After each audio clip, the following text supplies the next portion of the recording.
Well, hey there, I'm First Coast News meteorologist Michaela Lucero. That high tide we saw about 12 hours ago, that was the one that we were the most concerned about. Now we've got another high tide coming through for a few areas just in a few minutes from now, and that's the next one that we're going to keep an eye on. It's not expected to be anywhere near as significant as the one we saw about 12 hours ago, but still some of those areas like St. Augustine, we are expecting to see some of that water starting to move back inland for a few of those areas. Again, that's St. Augustine region. Okay, here's what the flood times look like. Jax Beach at about 12:15, and we're going to jump back over to Max 2 here if we can to get over to our other graphics there. But hey, Jax Beach at about 12:15, and then a few other areas for some other time. So Main Street Bridge at about 2:15, Buckman Bridge at 4 a.m., the Shands at about 7 a.m., Fernandina Beach. That's going to be at 12:45. Brunswick and St. Augustine both at 12:45. So again, the St. Augustine region that we're watching, that is just a few minutes from now. All right, here is a track of Hurricane Ian. So the latest update we got that came through at about 12:15. Winds within the storm a little bit stronger, about 85 miles an hour. It's moving off to the north-northeast at about 10 miles an hour or so. A single mile an hour, moving faster than it was just earlier before. So still a slow moving system and still a Category 1 hurricane. All right, let's talk local impacts, what we're seeing right now. Wind speeds coming from the north at about 15 to 30 miles an hour. The gustiest spots include NAS Jax, Mayport, Jacksonville, and St. Augustine. 30 miles an hour at NAS Jax is our breeziest spot, 24 for Mayport, 21 in Jacksonville, 23 for St. Augustine, 15 in Lake City, Gainesville at 12. Keystone at 16, so far less breezy as you head further off towards the west. As far as the wind gusts go, those quick little bursts of wind, we're about 40 at NAS Jax, 38 for Mayport, St. Augustine, and Jacksonville, both at 35. So those numbers are slowly but surely, bit by bit, starting to come down a little bit more. All right, let's talk about the radar. What we're seeing at the moment. Mostly cloudy skies across the entire First Coast, but the rainfall has really started to dry up. Even our coastal regions that we're seeing some showers earlier on are starting to dry up. You can see here for St. Johns County that last little bit of rain, well, that's out of there. Even for places like Flagler County, Putnam County, areas like Palatka, you're starting to dry out. Lake City barely got really any rain for today, and that's going to continue to be the story. Here is what we're watching now. Hurricane Ian is expected to continue to progress off towards the north and northeast throughout the night tonight and into Friday, and even parts of Saturday. Now, as it heads towards portions of portions of Georgia and South Carolina, it is going to bring some impacts there. So places like Charleston, that's an area we're watching, Myrtle Beach as well. They're already starting to see some showers moving in. So Charleston into places like Hendersonville, Somerville, Cross. You're already starting to get some of those showers, as well as Myrtle Beach and Pleasant Hill. And for some more details on where the storm is going, here's Chief Meteorologist Tim Deegan. All right, thank you very much, Michaela. So Hurricane Ian, again, for those of us on the First Coast of northeast Florida and southeastern Georgia, 130 miles east of us, continue to track off to the north and northeast, and all indicators are it will continue to do that. As Michaela showed you, we're tracking it with radar. Also, the hurricane hunters are in there right now. They're the ones that gave us the update. We went from 11 to 11:15 up to 85 miles per hour. We do think it's going to stay as a Category 1. So a big deal. It's a hurricane, so still a big deal, but nothing like Ian was when it came ashore over the southwest Florida coast. So a concern for our friends in South Carolina, and increasingly, like we've seen for the last several days with this hurricane, it continues to move ever so slightly to the right of the projected forecast. But then as it does that over hours at a time, that has definitely added up to a track that continues well off to the east. So as we're taking a look at the hurricane, again, we'll watch to see if it becomes anything more significant than that.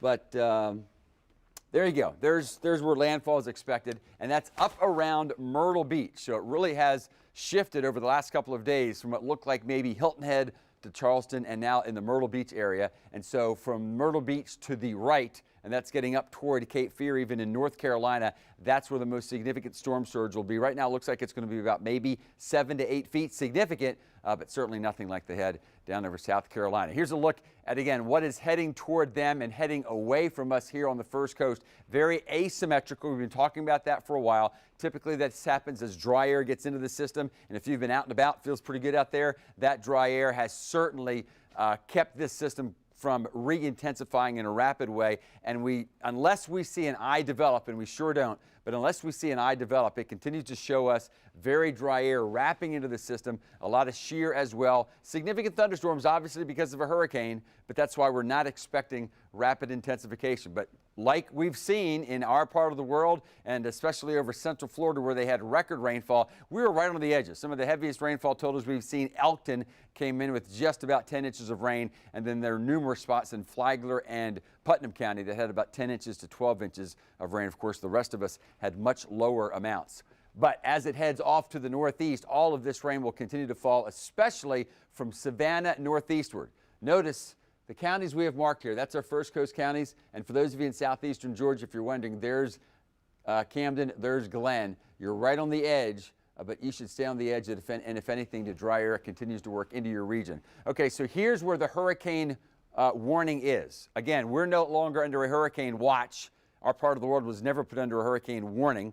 Hurricane warning as hurricane conditions are likely within this area during the day on Friday. Looks like it'll make landfall about 5 o'clock, talking about the developing eye again, but we don't see a significant eye forming there, but a lot of rain will make it there. So what about here as Ian heads away? Again, as Michaela mentioned, rain not an issue anymore. Gust, certainly we've saw winds gusting enough to bring down some limbs, some trees around the region. Gust of 45, it gets close to 50 where maybe could still bring down a branch or two. But I don't think overall it's going to be much of a problem. Our only real concern we have left is that there's still a lot of water in the basin, and that includes the intracoastal, the estuaries, and then all of the creeks and rivers connected to the St. Johns River. Of course, I'm super highlighted and focused on Duval County now. By 2:15 is high tide, so the waters are coming back up. But it looks like we had about a 3.5 foot above normal water level at our earlier high tide, and this one will be a little bit lower, maybe about 6 inches lower, maybe less than that. Now that can still cause problems, but again, if you compare it to Irma, which is at 5.5 feet, that 2 feet matters in a big way. St. John's and Flagler, again, we're at high tide right about now, so about the worst that you all we expect to experience is happening right now in the St. John's area. Specifically, of course, we're focused in St. Augustine. We're also thinking about you folks all the way down there at Crescent Beach and Matanzas Inlet, and even on getting down into the Palm Coast. You're having the high tide now.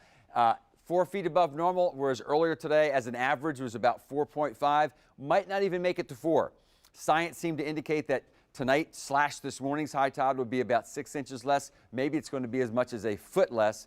And I know for some of you, especially for some businesses and homes, that foot can again make a big difference. Great news continues, and we don't expect this to change at all. The rain is completely over, so the Black Creek, no problem, not even going to make it to minor flood. Now, certainly the St. Johns is up 2.5 to 3 feet above, and this part of the St. Johns River, as we get down into Clay and St. Johns County, Putnam County, once that water gets down there, it takes a while to get back up. So that water is going to kind of slash around, and high tides will be high and into marshes and creeks that you don't necessarily see it, but I don't think it's going to rise that much more.